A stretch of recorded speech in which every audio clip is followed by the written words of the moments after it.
Okay, we're live. Hello there. We're back together, and guess who's the technician now? Again. There. Well, we're back on. If you just give me a moment, I just need to see since we are. Oh, yes. We want to see what people have to say.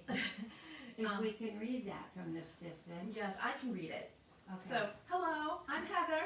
Hi, I'm Laurie, and we're going to talk about deities and gods and goddesses, and as much as we know. Of course, in my pantheon is mostly Celtic and Egyptian, and that's because of my DNA, and also, witchcraft is basic Celtic and Indo-European. But we borrow the magic of other cultures sometimes, as long as it's fitting with our laws, right? We don't borrow something that would demand to kill a chicken or something, because witches don't do that. No. In fact, you have a chicken for a pet, probably. Did you ever know there was a chicken that played the piano? No. I know. It was on TV one time, and I guess this woman knew how to trigger, and he would peck on the keys. He had a little piano. I know.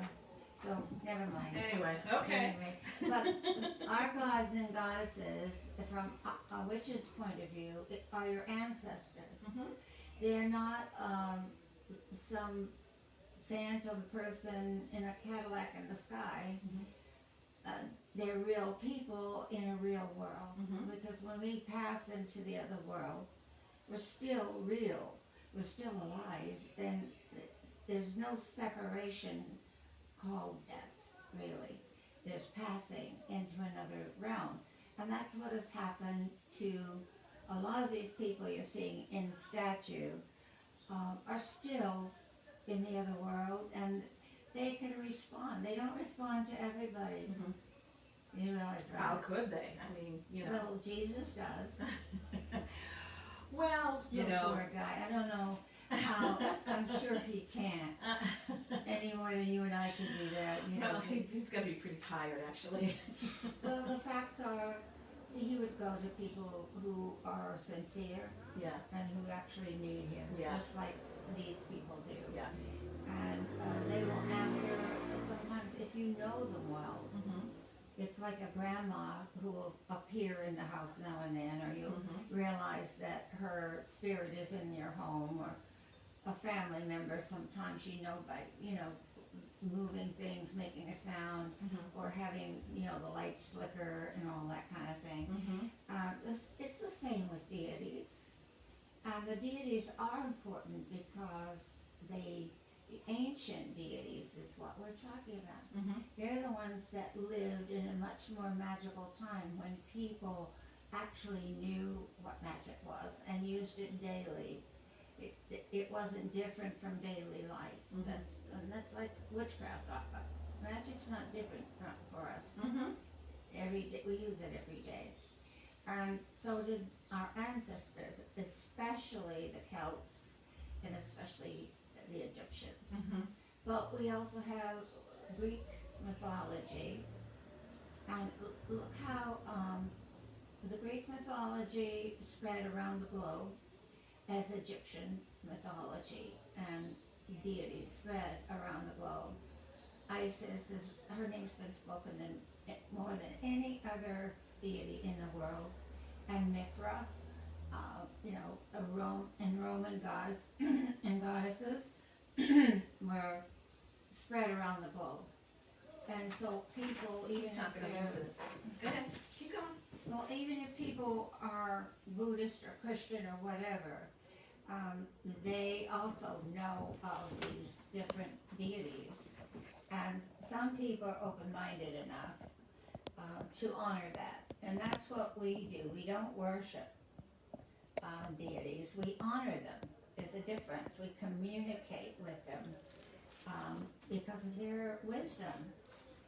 Because they lived magic and they know more about it than we do, and certainly know more about everything than we do. Do you have a favorite deity? how you were raised Catholic, Yes. and I ended up going to Catholic church for a while, and you know, because I had both Protestant and Catholic in my family, but my mother and father didn't practice either one really. They were intellectual, so it was different for them. But my mother did have a favorite, and one of her deities, who we don't consider a deity now, was Cleopatra, believe it or not. Yeah. Well, she liked and Elizabeth I.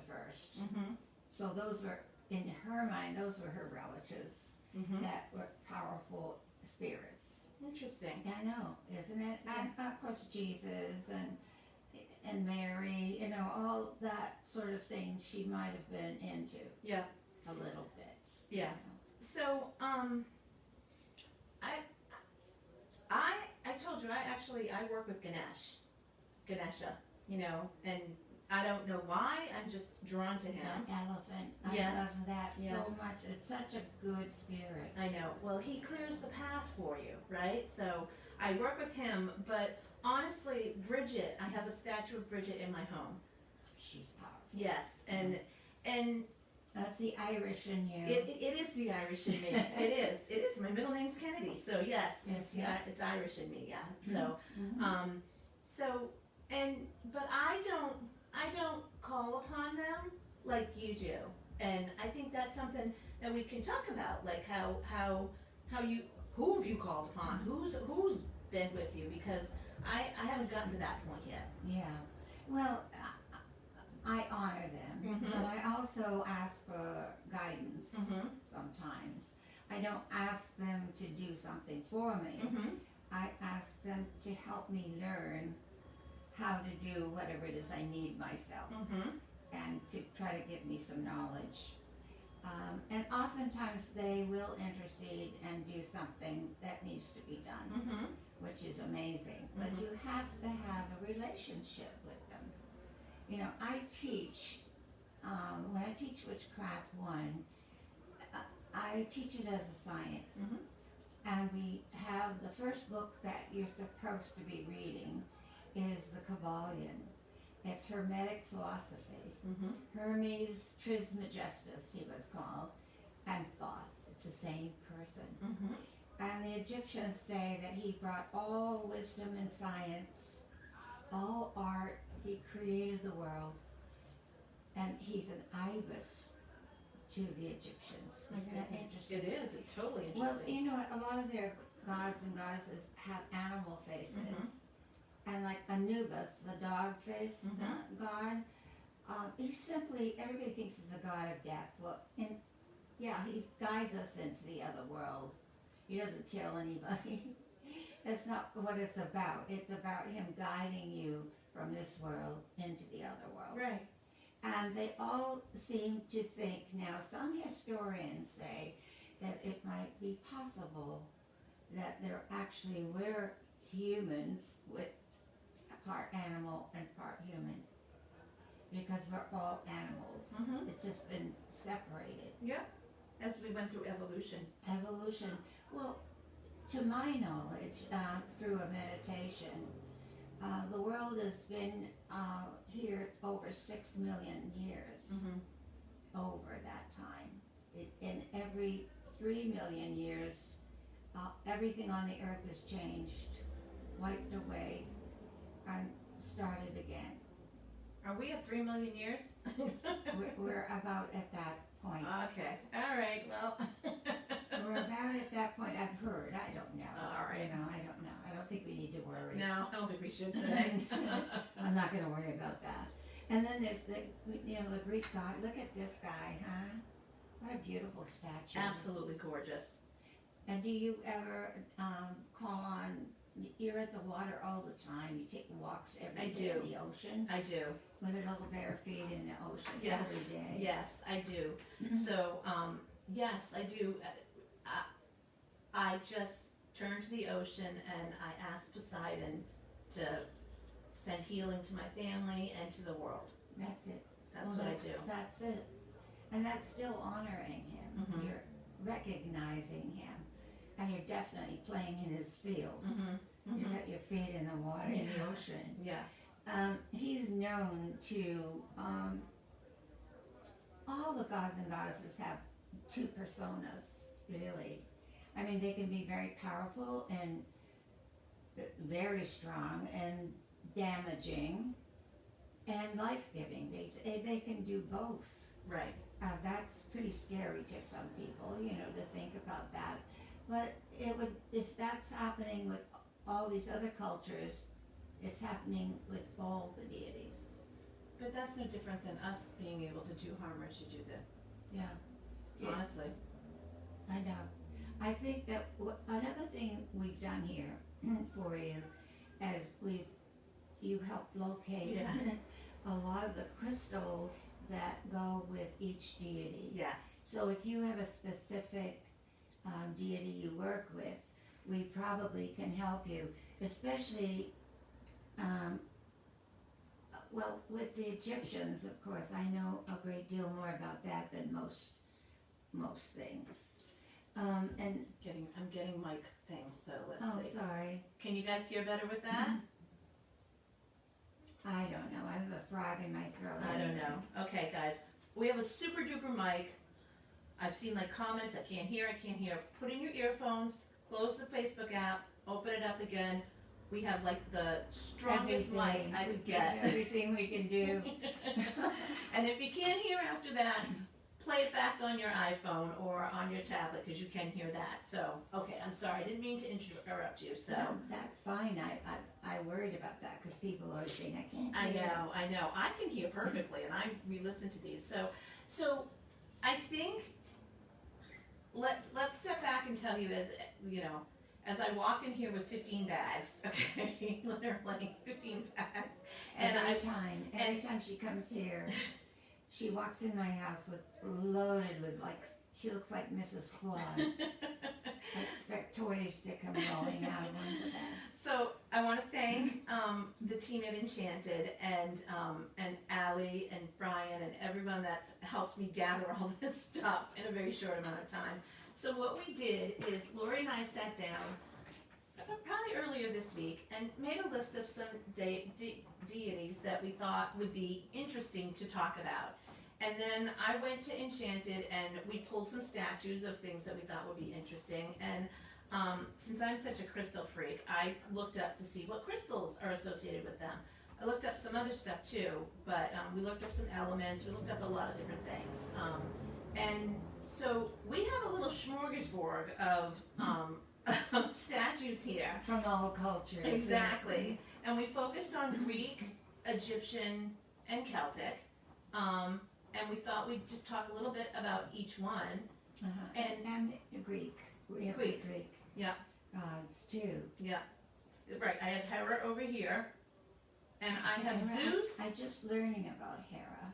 Yes. Yes. Penny loves Hera. They have a relationship. Yes. So. Yes. And we have Zeus, but Zeus was so big that if Zeus sat with us, then one of us would have to leave. So yeah, it was a huge statue, twice the size of Poseidon. I know, that's lovely. These come from Enchanted, by the way. Yeah. So they can be purchased, most of them. These are mine, but this one could be purchased at Enchanted, I believe. And I know that there's a vase they have. This one came actually from the Antiquities Department of Cairo. Oh, wow. It came out of a tomb. And I have the papers that go with it, with her. Bast is the cat goddess. It's like which is familiar. You know, she's very powerful.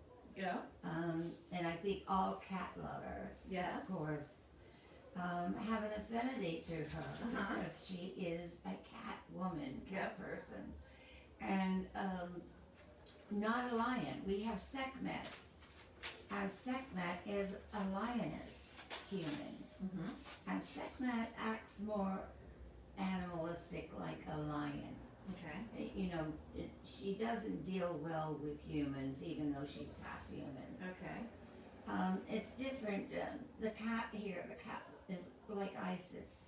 And as you can see, she has Isis in front of her. Okay. Isn't that interesting? It is. it is. And I'm looking up my crystals for her, right? And she, interestingly enough, citrine and carnelian, and we know that carnelian is a big favorite of Isis. Well, it's the blood. They call it the blood of Isis. Right. So we have carnelian right here, just to show you guys. And also, Isis works with jasper too. Red jasper. Red jasper. It has her power, her name, and her energy in it. It says in the Book of the Dead. Let's show the Book of the Dead. Okay. And this is all about their belief system, and it tells you everything that's in the steles, in the tombs, about how you go from life to the other world. And it talks about Osiris and Isis and Anubis and all the different gods and goddesses.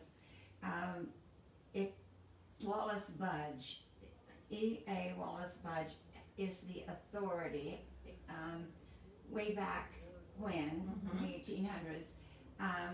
Every book he's written is important. He has the encyclopedia, I believe, of the Egyptian gods and goddesses. Two volumes actually. Yeah, the gods of, it's called the gods of Egypt. And I think there's one other one, but there's a book on magic, Egyptian magic too. But this is the authority. Yeah. And it's hard to read because look at this. All right. This is the, I don't know if anybody can see this, but zoom in if you can. it's the hieroglyphics, and then as much as they could interpret it, it's in English. But there's a lot of places kind of missing that, well, it explains in the front that the Egyptian language is ancient. Yeah. So there are missing things that they don't understand. Right. But it does give some ideas about how you honor the gods. Remember, it said to, even if you draw a picture of a table of abundant food, that's part of an offering. It does, you can do the table with the food and in front of a statue, and that would be honoring the god. But you could do a painting of it, it says. Isn't that interesting? And obviously they do that with their hieroglyphics. But this book is very thorough if you're interested at all in Egyptian magic. So, okay, so why don't you walk through these are your Egyptians. Well, yes, this is Isis. Okay. She's the one all-powerful. She is related similarly to Mary. The mother, yeah. The mother. Also, she's the one who found the magic of the power of words. And she needed to get the real name of the sun so she could do magic with the sunlight. But the name of the sun was hidden completely. So she had him bitten by a snake. Okay. And of course he was poisoned and he was dying, and she said, "Give me your name," and he would try to skirt that. He'd talk about all other things, and she said, "Well, I can't heal you if I don't have your name. I need to know your name so that I can take the poison out of you, heal you, and help you." And he delayed and delayed and delayed until almost the last breath, and finally he gave it in and gave her the name Ra, is my name, that his father and his father before him had given him, that had been hidden for centuries. So she contracted out of him his name. Wow. And healed him immediately. Wow. Which the lesson with that is that she taught us that you need to know the exact composite of the thing you're trying to manifest. You need to know the name of it in order to make it happen, or to make it grow, or to heal it. You have to have the exact name of the stone if you're going to charge it. You need the exact name of the herb or the object that you're going to charge, a chair. Right. You need to know the fundamental of everything alive and non-living in order to use your magic upon it. And one of the things she said that I always am fascinated by it, she says, I'm all that has been, I'm all that is, and I'm all that shall be. So that's complete power. Complete power. And she's very accessible. So Once, I need to say this because once you know her story complete, that was just a tiny part of her story. Her husband Osiris was set apart, and she put him back together. Oh. And all this kind of thing. There's a whole lot of her stories from ancient times. But once you connect with her, once you know her story and understand and feel that she's very life-giving, actually. Even though that story is frightening, it was all about giving life and turning things around. And giving life back to her husband from the sun. Interesting. And yeah, that's how that happened. So once you know her, once you call upon her, believe me, she'll answer, she'll come and help you, whether you want it or not, but she'll come in a good way and do the most miraculous things for you, and it'll be blatant. You'll know it's her. So I'm going to share with you guys a little bit of a secret. So part of how you're going to see me tonight with Laurie is Laurie and I and Penny and Chris Penzak. Chris Penzak probably for the past 3 or 4 years, Penny and I for the past 2 to 3 years, we've been sitting with Laurie and we've been doing what we call fireside chats. And fireside chats is an actual form of storytelling because we wanted to write Laurie's memoirs, but we wanted to do something different in a different way. So we have been sitting, and I have hundreds of hours of voice recordings where Laurie's telling different stories. And these are stories that you haven't heard before. So these are stories that are brand new and very interesting. So what you might see me doing is when I started working with Laurie on that, it was very funny because Penny would be, on her side, and she'd, be doing other stuff, because she's always busy. Oh, yeah. And Laurie and I would sit there, and Laurie would say something, and I would ask questions. I felt like a reporter. You were. Yeah, good at that, too. Yeah. That could be a job. Yeah. For you. Well, I always say I can talk to anybody. So, so in the beginning, we just started, Laurie was like explaining things to me. But as we're going through it, I started to from my perspective, because I'm not, a third-degree witch. I'm a psychic, and I understand and I respect the witchcraft tradition. But I'm not going to sit there and say that I'm. Well, let's just say I haven't read the Kabbalion yet, so. So I already. She's naughty. I didn't know that already tonight for that. So one of the things that I'm going to try to do is I'm going to try to pull out, especially based on some stories that I know, a little bit more from Laurie about some of the things that she knows about this that she might not think to say. So my first question for you is, do you remember the first time you were interested in Isis? Yes, I was about 7 years old. Okay. And I was in, what is that, the 3rd grade or something, yeah. And we, in those days you had a week of a country. Yeah. 1 week, and then you're supposed to study that for that week. Yeah. And we had Egypt. And so I was supposed to write a paper on Egypt. And I did. I wrote a lot of things about how they had irrigation and they had light and they had electricity and they had all kinds of things, Yeah. So and about the Nile and all of that, and the teacher gave me an F. Okay, so let's stop you right there, okay? And because we don't want to give away too much, okay? That's a good story we love of yours. But Isis in particular, did she just jump at you? Were you just like connected with her? Like what, like I told you Ganesh is something that I really connect with.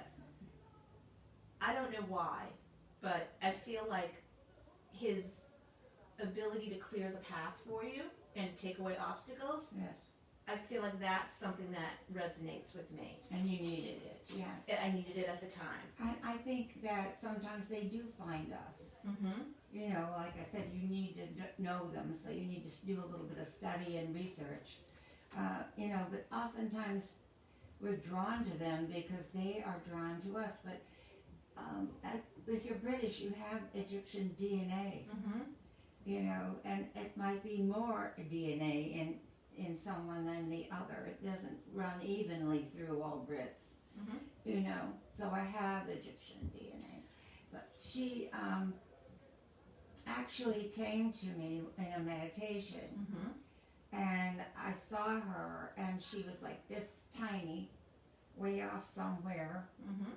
and it was bright white, and there was this little figure. Mm-hmm. And then I kept asking to see her, and she came forward and forward and forward, and I went through her big toe. Well, it sounds funny, but it was almost frightening. Oh, I'm sure. Because she was letting me know the power that she has and the transformation she can have and what we should expect from the other world. Mm-hmm.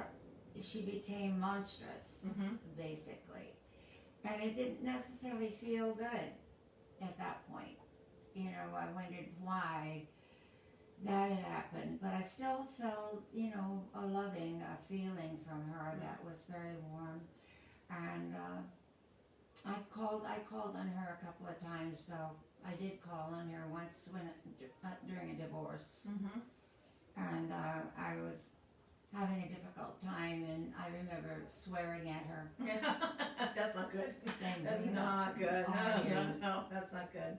Yeah. Um. Well, it ended up that she pulled all the stops out, and at that moment changed everything. Yeah. Yeah. So we know, anyone who knows Laurie or even reads about Laurie knows that Isis is something that you're very, very, you have a good relationship with Isis and you honor Isis. Mm-hmm. In fact, you had the Black Doves of Isis at one point, right? Yes, we had. My coven was called that in Yeah. the 70s. Yeah. So that was your first coven, right? Mm-hmm. Yeah. So so Isis is a very special deity to you, Right. right? Laurie has a beautiful altar in her room for Isis. And can you talk a little bit about altars and what they're for and how does it work? Well, you know, idols. These are idols, and there are religions that say, "Oh, you shouldn't worship idols." Well, I agree. Mhm. We don't worship them. That's not really what it's about, anyway. Mm-hmm.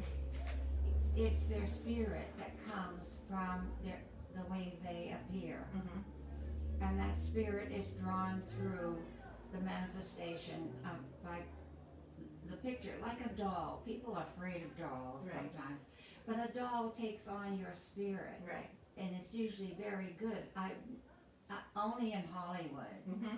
are dolls bad. The creepy ones, yeah. Yeah, creepy ones. Yeah. That doesn't really happen unless you make it into that. Mm-hmm.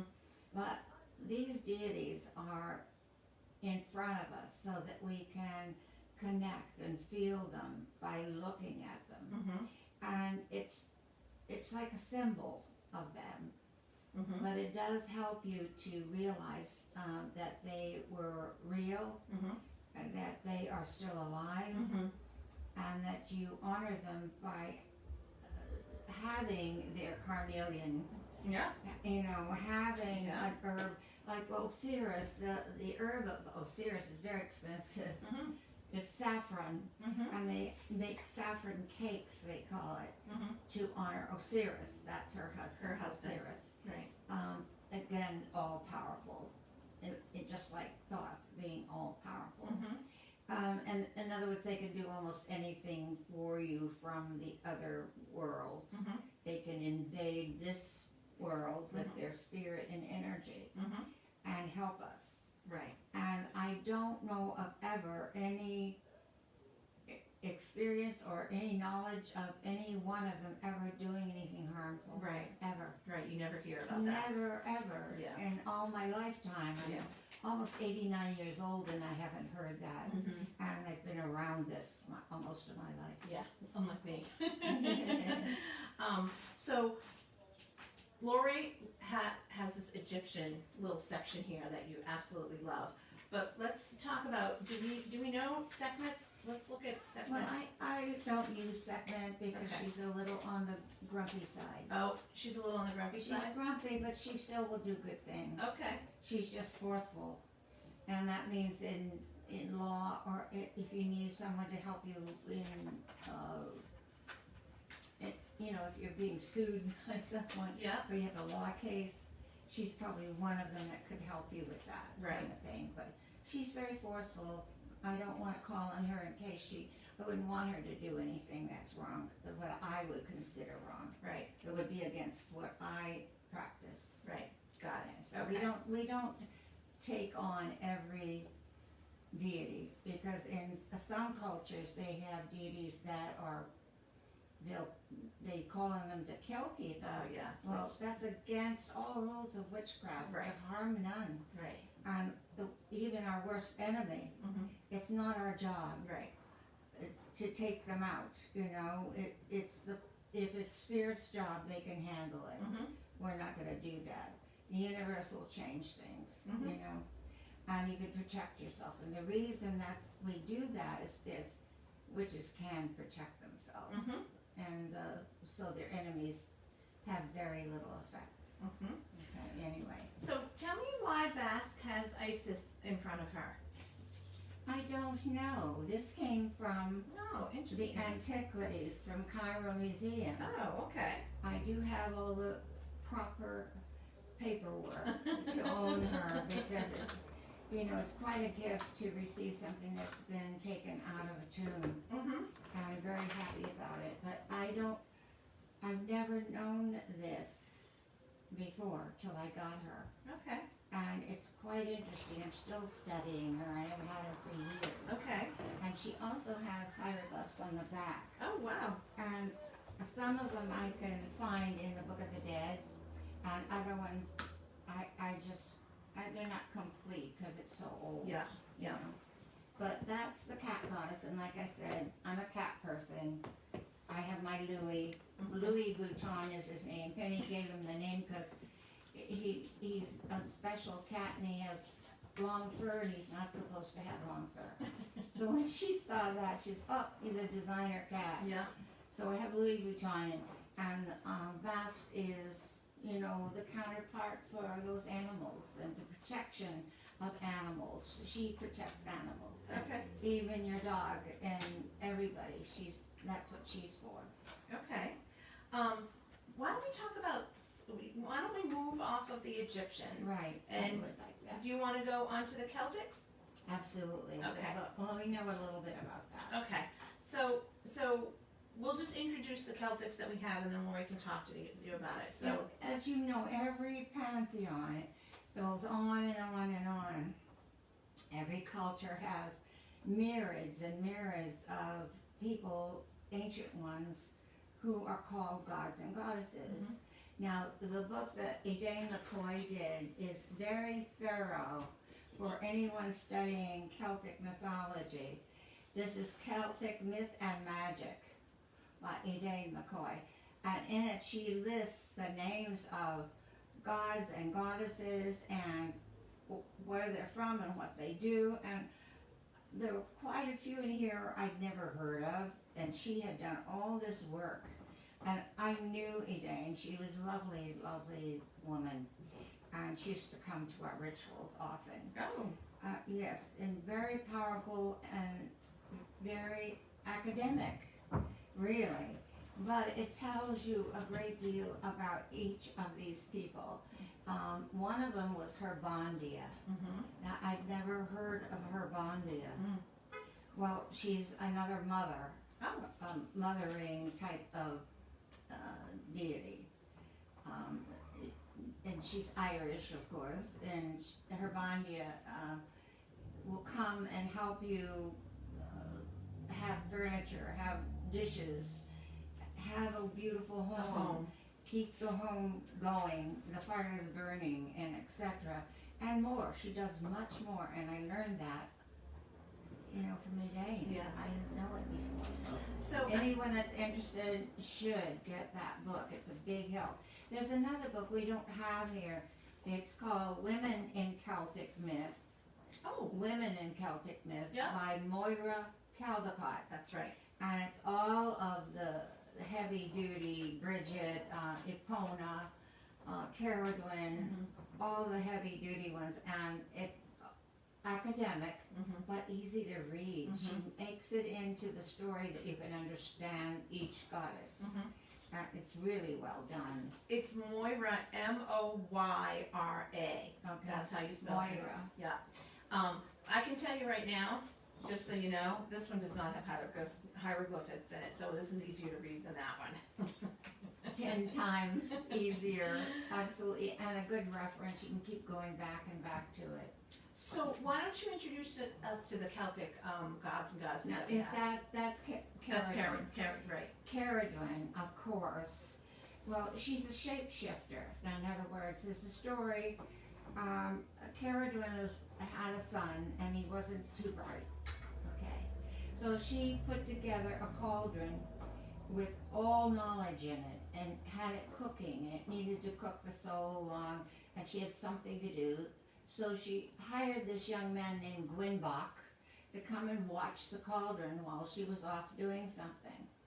Well, it was under a chestnut tree, and the chestnut fell into the cauldron and splashed onto his thumb, and he put his thumb to his mouth, and he got all the knowledge of the cauldron that was supposed to go to her son. So when she got back and found that out, he had a blistered thumb. She was furious, and she started chasing him. And so he turned into an otter and went into the water, and turned into a salmon, then she turned into the otter. They kept shape-shifting until finally he turned himself into a grain of wheat. Of wheat, that's right. And she turned herself into a chicken and ate him. When he was born, he became Taliesin the bard. Oh, okay. Taliesin. And so Taliesin is another whole story of this magnificent man who could cast spells with rhyme and poetry. A fabulous person. So in the Cabot tradition, what is that again? So her crystals that you use to honor her are sunstone and rainbow moonstone. Oh yes, rainbow moonstone. Yeah. It's So fitting. if you guys can see this right here, if not. That's the rainbow. I love rainbow moonstone. And then we have a couple, I'll take the little pyramid, but we have a pyramid and we have some tumblestones too. And I know that's her particular crystal. Exactly, and because of her cauldron, you'd have to look up all the herbs that are ruled by every planet, and you have to put them all into the water and make your own cauldron of all knowledge. Okay. And that means you need to know the planet that rules lavender or whatever it is you need to put in your cauldron. But what we got from that in our tradition, when we take a chalice and we have water in it, it's been blessed in ritual, we use our thumb. We don't drink from the chalice. We use our thumb from the waters of life to our mouth. And that's part of our ritual. I do know how to do that. Uh-huh. I've learned that, yes. I know. You taught me that. It's quite interesting. We did a ritual one time inside Stonehenge. Really? Absolutely. And we had two of our Cabot witches were holding a chessboard for the altar because you couldn't bring furniture, of course, in the middle of Stonehenge. And we had the chalice there, and on that, and we did our ritual. Afterwards, they had given us 2 guards to guard us, because it was after hours, full moon in Scorpio. It was amazing. And afterwards, the guards were there, and I walked over to them with the chalice before I poured it into the ground, because usually we sip from it, and then we put the rest back into the ground. And before I did that, I walked over to the guards and I said, would you like to have a little bit of the blessed water of life? And they put their thumb in it. They'd been watching us. Oh, Isn't nice. that gives me chills. Yeah. That was so sweet, that they paid attention to what we were doing and mimicked it. And by honoring us, that was really nice. Yeah, very respectful. Anyway, Cabot is very powerful. Okay. Easy to communicate with. Shape-shifting is an art that it is, who knows how we do that. What we do, we shape-shift in many different ways. I don't think that we can turn into a salmon or an otter, but we can turn and look and sense and look like another person. We have ways of our personality that change us. We all do, and that's part of Caroline. And you can call on her about those emotional changes in yourself, and she'll help you with that. Okay. So it's very interesting. But Christopher Penzak knows a great deal about Caroline. Really? Oh yes, and about making that potion in that cauldron. Yes. And what is that potion for? Is it for protection? Is it for knowledge? All wisdom. Really? All knowledge. I could have used that in school. As much as you can ingest, Which it makes Not sense always Christopher alive. knows about that. Christopher's brilliant. There's a limit, to the human brain. It certainly is. So one of the things, so we had sunstone and moonstone for her, but also turquoise and labradorite are also, we don't have those with it. Oh, well, I think we might have labradorite, but there's some other ones too. So And turquoise is Egyptian as well, which is interesting. Yeah. So there she is, and there's her chicken right there, which I think is really very interesting. Right. And Danu, I want to talk about Danu because she is known as a race of people in Ireland that started in Ireland. No one knows where they came from, and they were total magic. Everything they did was magic. Breathing, walking, everything. And she's, of course, the mother of all witches, basically. Okay. She's from the tribe of Tuatha De Danann. Yep. Her partner is the Danu, the god, and he's called the good god. Right. Because they're both good. And Dagda, is that his name? the Dagda. Yeah. Danu and Dagda, and they both are so powerful and so good. Especially if you have a family or you're trying to get pregnant or birthing or starting something new. She's very powerful to call upon. And I love this statue because it has this beautiful tree behind her. If you guys can't see it, she's got a baby in her arms. Yes, I know. And little tiny one. it's really quite beautiful. And like I said, she is the base of all.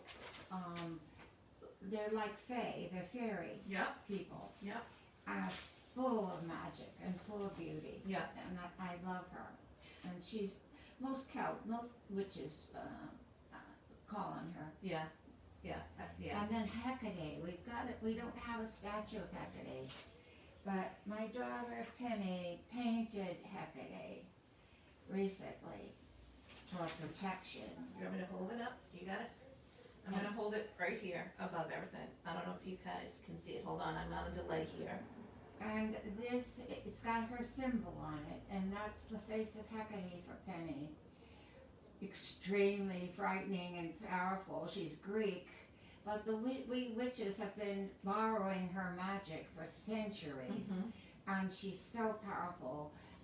If anyone wants this painting, there are prints on canvas They're available to pre-order them if you want Yeah, them. at Enchanted, the same one is available. Right. And believe me, it has not only Hecate's magic in it, but Penny's. Because, well, we know Penny. When you She's said sort the of like all-knowing, Hecate. when you were talking about the shapeshifter, I was like, I bet if anyone could shapeshift, it would be Penny. Wouldn't it? Oh my God. And, her magic's so blatant. Yeah. Penny's magic, it just happens and she just does it, So Hecate, can you talk about the triple goddess? Oh, the triple goddess, it's called the Morgan. Mm-hmm. And it's a triple goddess, so it's 3 different strong goddesses. Mm-hmm.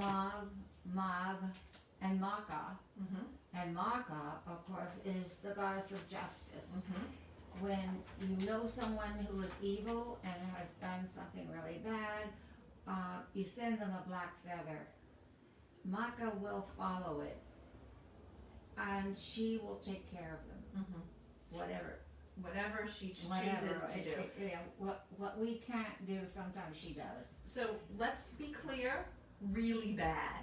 Not like, they stole your parking space. Not that kind of bad. It's like really bad. Yeah. No, she can take care of people. And it's her job, and it's not ours.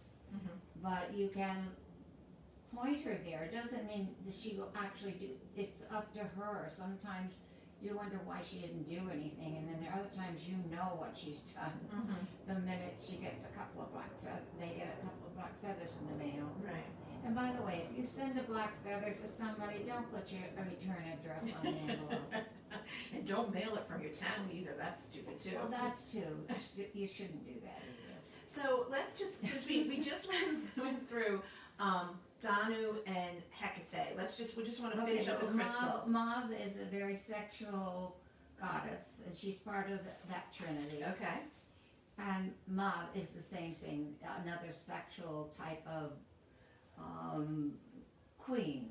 Okay. These are Queen queens. Mauves, Yeah, Queen Mauve, Mhm. and they say, Yeats wrote a poem about her that if she walked into a room, everyone's head would turn. She was so beautiful and exuded all this sensual power. Mm-hmm. So even a great poet wrote about her.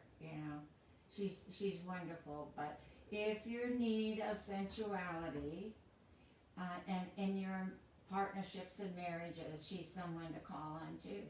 Absolutely. So I have a little interesting story about Mauve. So I read in October at Enchanted. I didn't do it this October, but I read every other October because I work at Enchanted on the weekends for the past 4 years. Most people know that if they've heard me talk. And we talked about the difference between a belief and what we know, It's different. right? And I have a belief that we all have helpers in life. We have Helpers. So I believe in a spirit guide, right? Mm-hmm. So I actually work with a spirit guide, and I work with 2 of them actually all the time. I know it. Yes, I That know. we all do. Yes. So Whether you want one or not, you've got maybe several. yeah, and for anybody who hasn't connected with a spirit guide, everybody has them. They're with you. They will help you, and they will also tell you off if you're doing something you shouldn't be doing. I get that a lot too. But Like I said, there's just like a neighbor, actually.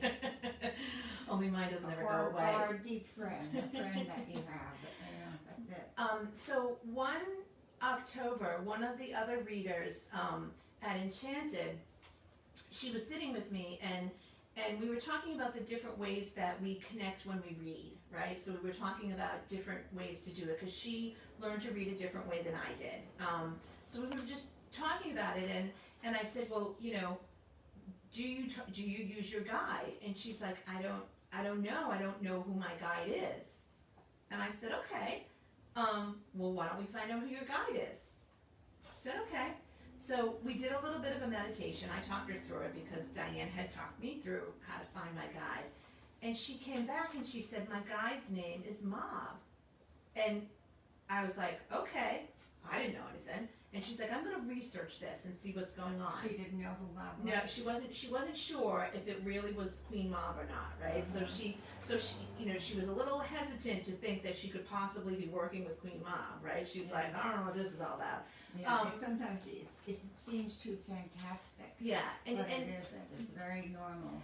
And so, and I'm not sure that she works with her now, but at the time, she was struggling with, sometimes you get blocked when you read, right? And especially if you have a lot of energy around you, and she was tired, and there was a lot going on in her life, and she couldn't clear her mind.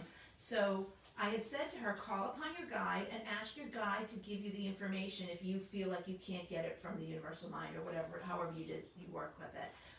So she started working with her, and then she started researching her, and she's like, I think I've got Queen Mab with me. And it gave her confidence, and it gave her a sense of like really renewal and belonging in this universe and world. It's bigger than just the earth. Right. It's bigger than your life itself. It's your life going onward because you know there is another world. Right. Because you're living with one foot in that world and one foot in this world. Right. That's why we're not afraid of going into the other world. Right.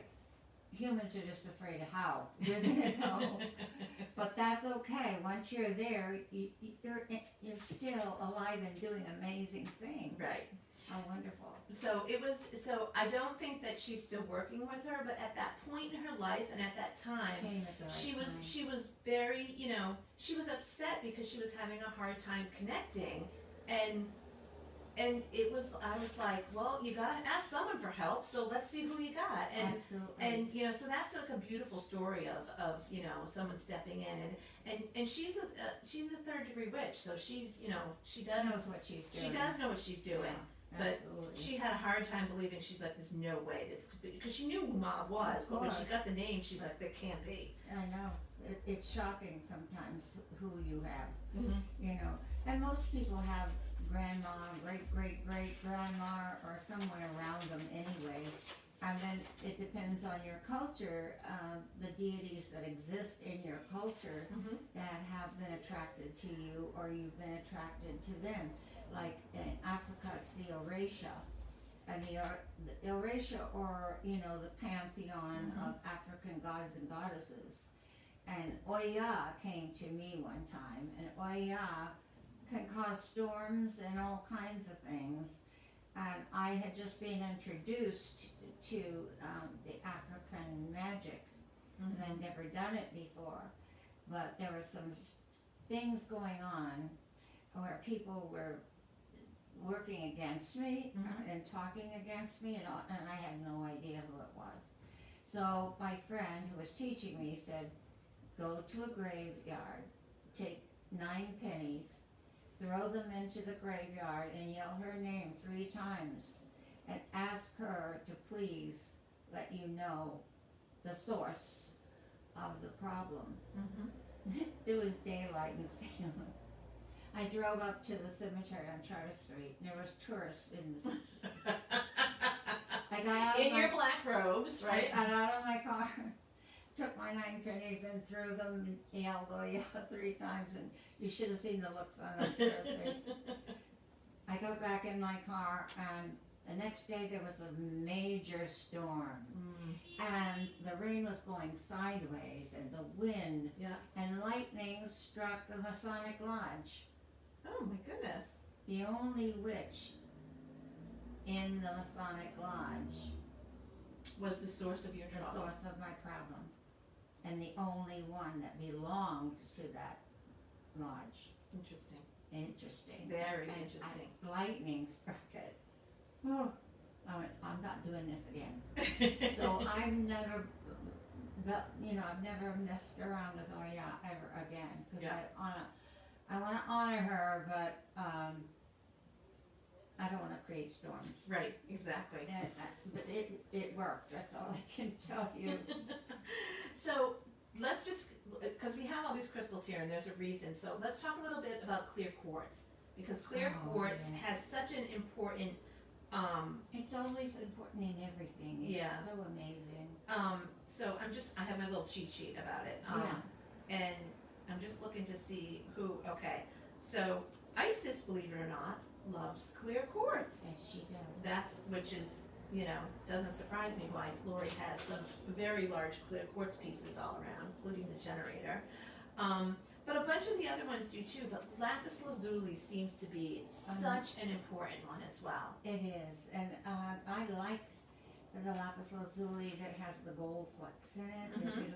And almost every Egyptian necklace in the Cairo Museum, they have these great big bibs like this. And they have pieces of carnelian and little square pieces of lapis, all inside with gold in between and carnelian. And that's exactly the way this looks here. You can see the blue Yep. and turquoise. And So turquoise. the necklaces are turquoise, lapis, carnelian, and gold. And I'm sure there are some with clear quartz. I haven't seen them, but I know there are. Right. Yeah.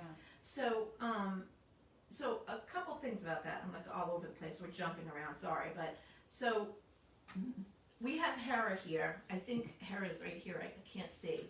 And so we're, you know, because we have a few Greek gods here. Zeus, poor Zeus is in the corner. So I know. He's too big. You can't. Zeus would have taken my chair. Well, and you should talk about Zeus, because I have never used Zeus, although Jupiter is my favorite planet, and I think he's the god of Jupiter. Yeah.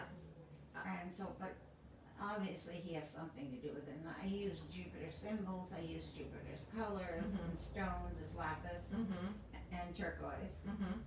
So that's his stones as well. And diamonds, actually. So, so that's like clear quartz. Yeah, basically, exactly. Diamond.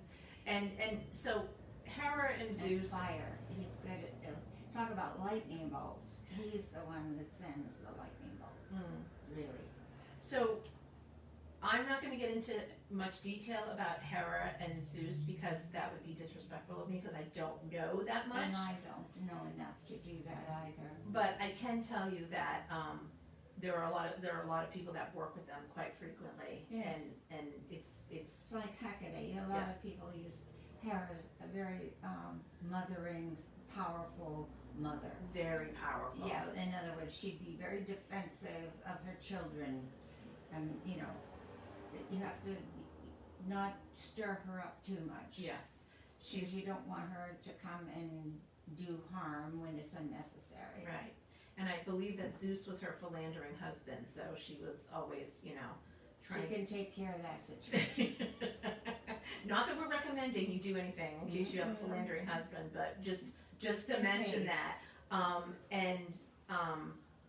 So those are a few of the Greek ones that we have. So we have Hera here. We have Poseidon, and Poseidon, actually, I haven't really ever worked with Poseidon other than talking to him through the ocean. Well, that's working with him. But it's really funny because they talk about the Abalone shells and pearls and things that really come from the ocean as being his favorite. It's all his stuff. Yeah. And I have a bag of shells over there behind my work table. Yeah. And I'm a Pisces, so I've always been, pearls aren't my favorite thing, but I have pearls and I use pearls in magic. Yeah. Sea glass. Yes, sea glass. Sea glass is one of his favorite. Anything from the ocean that is beautiful. Yeah. And seaweed. Yeah. Kelp and. I think that's what this is like seaweed. Yes, that looks it. Yeah. Coral. Seaweed is an herb, and there's all kinds of seaweed that you can ingest. Yes. Which brings his power inside of you. Yep. Penny has, I forget what it's called. It's roasted seaweed. Yes, it's so delicious. Yeah, she had me eating that too, and I eat it, and everyone makes fun of me and my family because they think it tastes disgusting, but I think it's delicious. It tastes delicious. I think so too. And it has all the minerals and all the vitamins you could possibly want. So that's his herbs or seaweed as well. We're almost coming to an end, but let's talk about, is this Bridget? Bridget, yeah. Yeah, okay, let's talk about Bridget a little Bridget's bit. a fire goddess. Okay, another one that can cause lightning and who knows what. But she's also, of course, she's called Bridget, and of course Christianity took her over and borrowed her, which is a good thing. And she's a saint. Yeah, she's a saint. I think that that's a wonderful thing that they did bring her into their pantheon, in their religion, because she is so powerful and so giving and so protective. And I know she's a patron of healers too. I do know that. She's very good at healing. You can call on her for healing. Absolutely. And she has her cauldron as well. Yes, she does. And that means you can use herbs, you can create your own cauldron of potions, but you have to know what is poison and what isn't before you start putting herbs into water or into oils. We talked about that when we talked about herbs. Right. And the same with Carolyn. She needs all but 12 herbs of the zodiac have to go into that cauldron to make it her potion if you wanted to. Okay. So you'd have to, in my little green book, Yeah. it has all the astrological symbols for each herb. Yeah. You can get the 12 herbs out of that book. Yep. Okay, so I have it literally in my bag, but we No, talked about that last week. yeah. Yeah, you can get that at Enchanted. So Bridget, some of her crystals is, believe it or not, pyrite, gorgeous. I know, it's I know. So there's a tumbled pyrite. It's a sphere, and this is rough pyrite. So love that. Very protective stone. It's protective, but it's also grounding. Yes. Which is really nice. We all kind of need that. Yep. You know.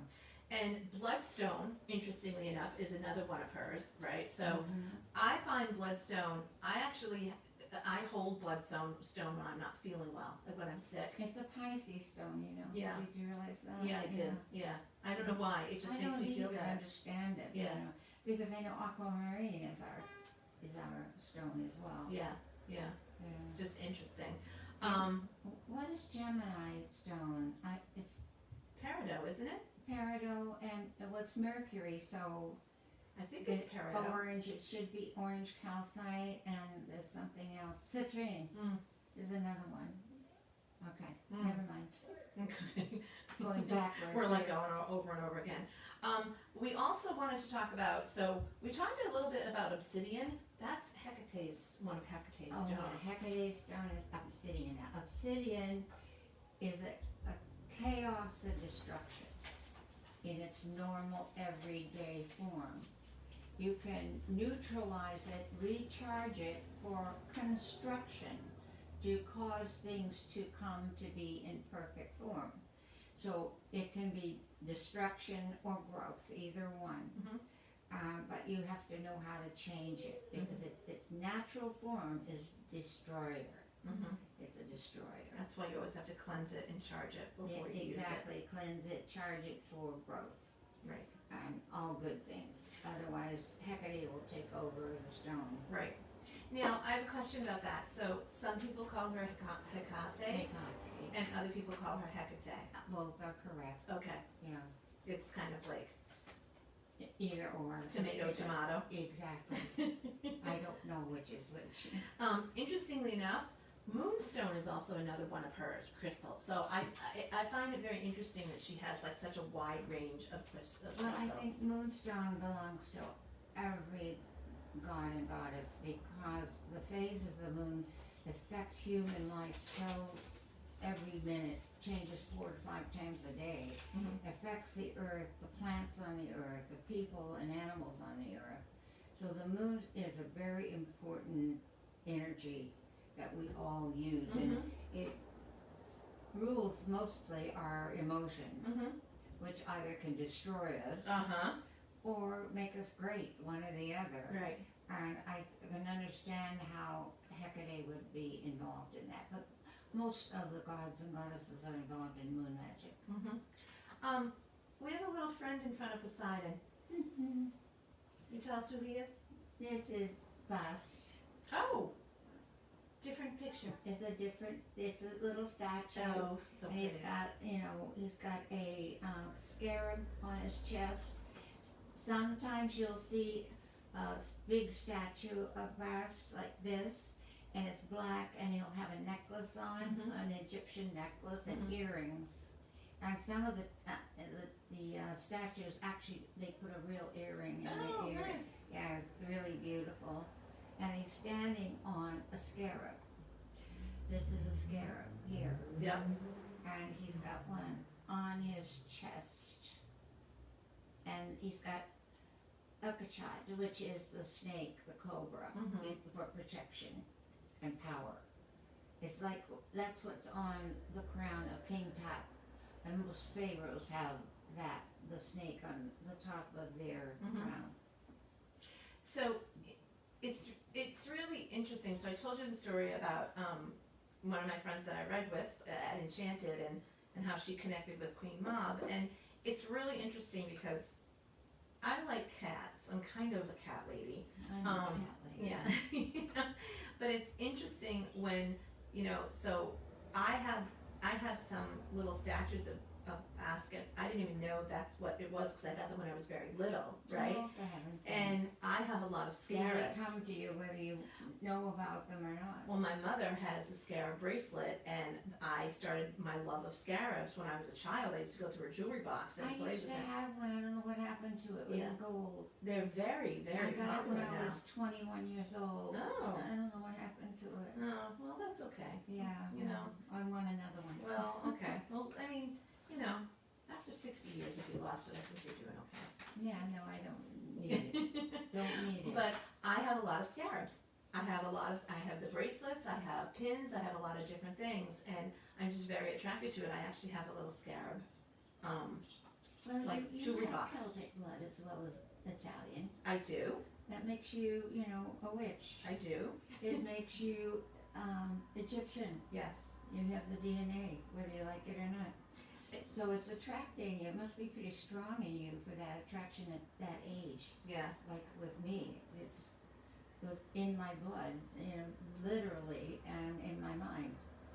I knew an awful lot about it. My mother actually went to the library and got a book or two, and went back to the teacher, and I got an A, because she found that everything I had written was real. And I didn't know that. I'd never read it. I just knew it. Our psychic selves. We were psychic sex babies. That's why. Yeah, very much so. So I'm just going to do a quick look to see if there's any questions that we can answer. I know we're a little bit over, guys, and I hope that's okay. But there were a couple questions in here, and I just want to make sure. Yeah, please ask us questions. I mean, it's nice to get compliments. Like we said, I don't mind a compliment. It's very sweet of you guys. But we really want to know what you want to hear, and whether or not we've helped you with our information or not. We're helping each other. We're learning from each other every time we do this. We learn something new. Absolutely. So someone's asking who was the grumpy deity, right? Oh yeah, that's Sekhmet. It's Yeah. called Sekhmet. Yeah, so careful on that one. She growls a lot.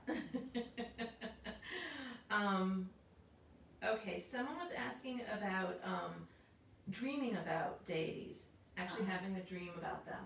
That's usually them contacting you. And it must be in your blood or your DNA.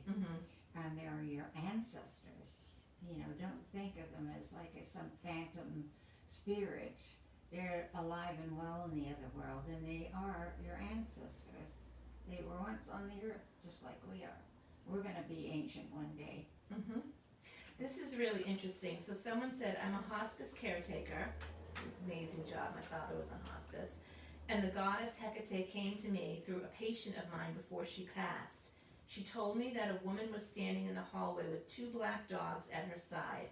I knew right then and there that it was Hecate, and I've been devoted to follow her or to honor her as a goddess since then. I know, how exciting is that? It's lovely. And Hecate came to help that woman pass too, I guess, as well.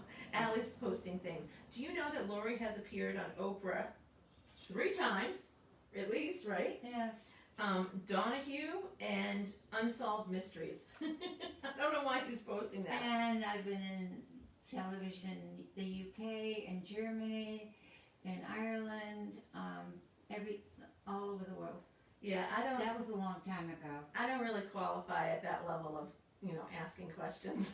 Just Well, I don't know if that gives you any qualification, especially. Yes, we will list the books. Okay, so there's a couple of books that Laurie mentioned. And some we didn't mention, right? Some we didn't mention that are in Enchanted, and some Christopher Penzak had some suggestions as well. So we'll put together a book list. Absolutely.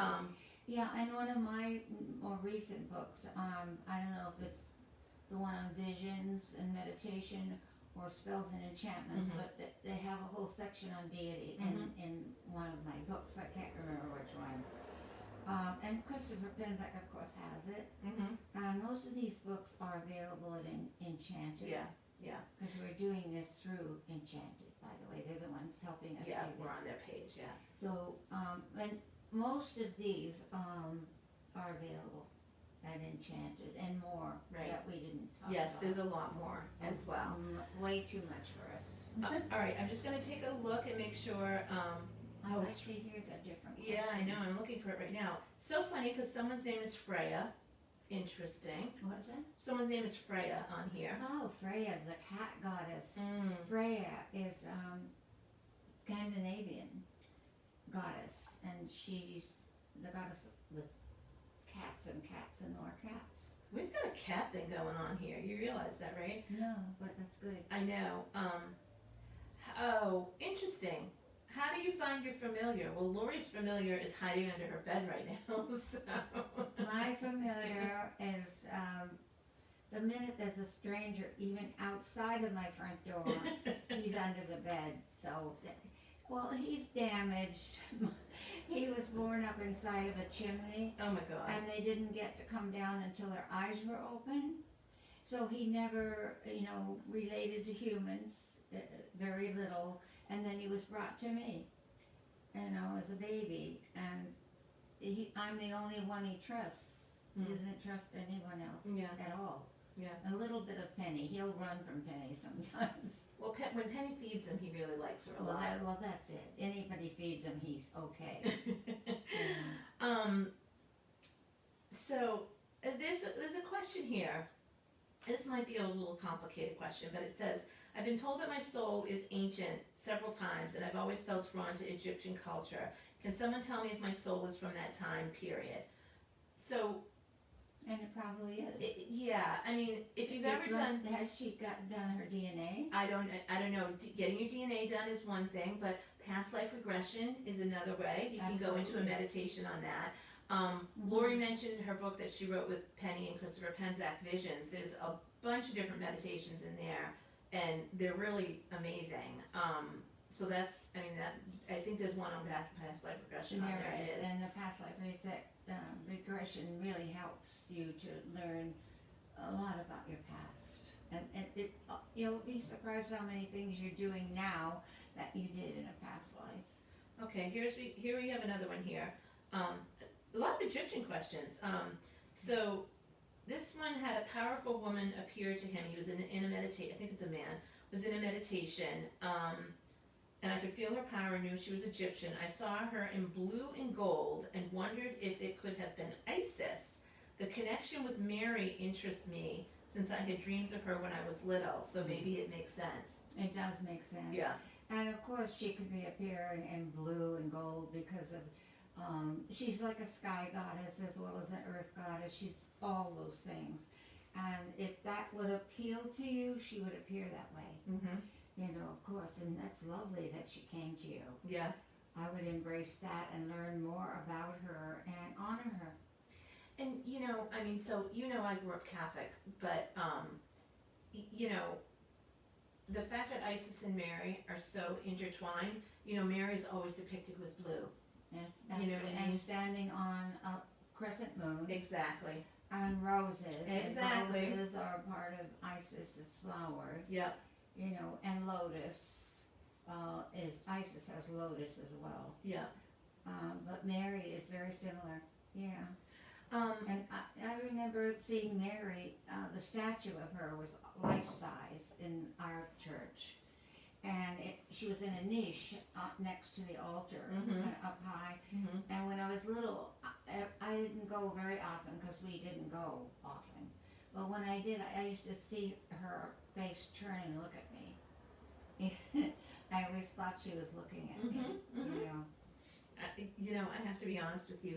So in some of the Christian cemeteries, I would, you know, if you were, you know, burying someone and you'd go into the cemetery, like I often thought some of the statues of some of the you know people, especially like Jesus and Mary, I would like look twice because I always felt like they were like turning. Yeah, I always thought they were looking at me. I know, their spirit is strong. Yeah.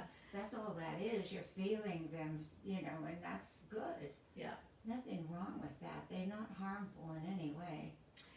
Okay, so guys, we're a little bit over our time. We hope this was interesting for you. I think that, you know, this is a real good example of the fireside chats that we've had with Laurie, Penny, and me and Christopher have. But what we do is we then get stories of her life from that. But there's just a lot of information, and I think this is one of the things that we wanted to kind of illustrate is different deities, different Greek, Egyptian, Celtic, doesn't matter. You know, Hindu, whatever it is. You can borrow magic from any culture as long as it's not magic that does harm. And that's a no-no. You don't want to do that.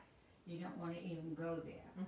But if their deities are available and you can connect with them and they can do good things, help you with things, yes, you can borrow them and get to know them.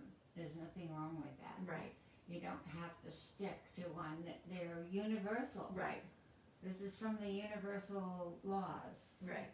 And, you know, I think the last thing, just to wrap up, I think this is really important, you know, especially if you don't work with the deities right now, you know, or if you don't work with them often. As Laurie said, you're not worshiping them.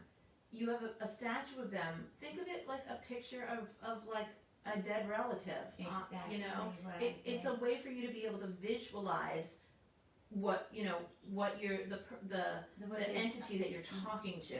Well, you know, it's hard for me to remember my father's face.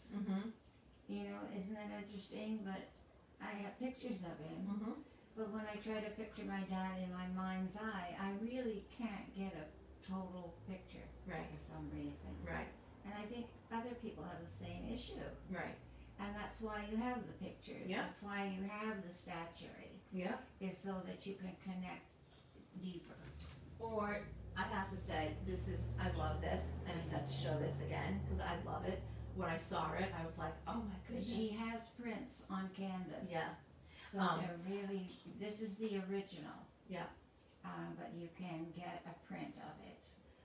And, you know, I think the other thing is... It has your name right here. I know, we're like totally into Penny's paintings. I think the other thing to remember, just kind of as a caveat, I think we said it, but let's just reiterate it.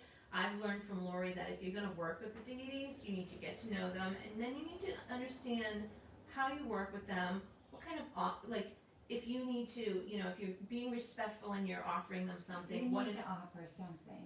What is your offering to them? How frequently are you doing it? Because that's a connection, and you know, oftentimes if somebody has a little shrine in their house to their grandfather or something, they have his glasses, or they have something that belonged to him on that little altar. I've seen that in different homes. Yeah. You know, so it's the same thing with all these beings, all these people.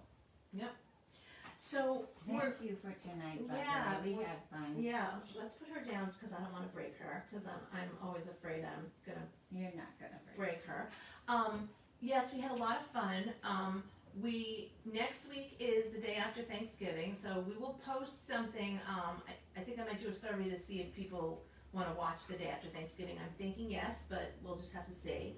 And if you asked me what our topic would be, I can't tell you right now because we've got like 5 or 6 of them that we're debating, which is the next one. I kind of want to do tarot. I want to do it because we don't have to read cards. We can talk about the magic they can do and what people can do with them. Yeah. Or cards in general. Yeah. Tarot, oracle, whatever. Everything, regular cards too. Some people use. They do. Yeah. Yeah. And guys, I know some of you said that you can't hear us. I could not buy a more powerful microphone. So We have it right here. so maybe it's not close enough, maybe it isn't, but I guarantee I listened back on my computer and I couldn't hear it even with earphones. I listened on my iPad and I listened on my phone and it was fine. So, you know, please play around with your electronics a little bit. I think that's what we need. I do too. Yeah. It's not us. It's never us. What are you kidding? Okay, so since I'm the technician, I'm gonna stop right now. But I just wanted to say thank you and thank you to Laurie for Thank you. That's fine. having I'm so a happy good to time hear. with all of this. So I'm so lucky she gets to come and visit me because we're she's in my COVID- bubble. we're She's in my COVID free. she's in my bubble. Yeah. I don't know if we call them bubbles here, but in the UK they call them bubbles. Like Yes. you have to have like your little tribes. Bubbles, yes. Yeah. So thank you, and thank you for watching. And if you have further questions, please post them. We will post the information about the books. I'll probably post a list of the statues that we went through as well, just so that you can remember them, because a lot of people were asking questions about them. And they can look up some herbs and things about different deities. Yeah, absolutely. They can do some of that research Yeah, too. absolutely. We don't have to do it all. No, and you know, if you are, like, I know Bridget is someone that I'm interested in, so I started looking up more and more stuff to her, That's and because Saint Bridget is something that I grew up with, right? There's a lot of connection. a lot of it. So yeah, if I can look it up, you can look it up. Trust me. That's Okay. right. So we're gonna say bye. Bye. Thank you so much. I'm gonna leave she's Laurie the here. technician, so she has to go turn us off, so to speak. Bye. See you next week, and have a good holiday. By the way. All right. Bye bye now.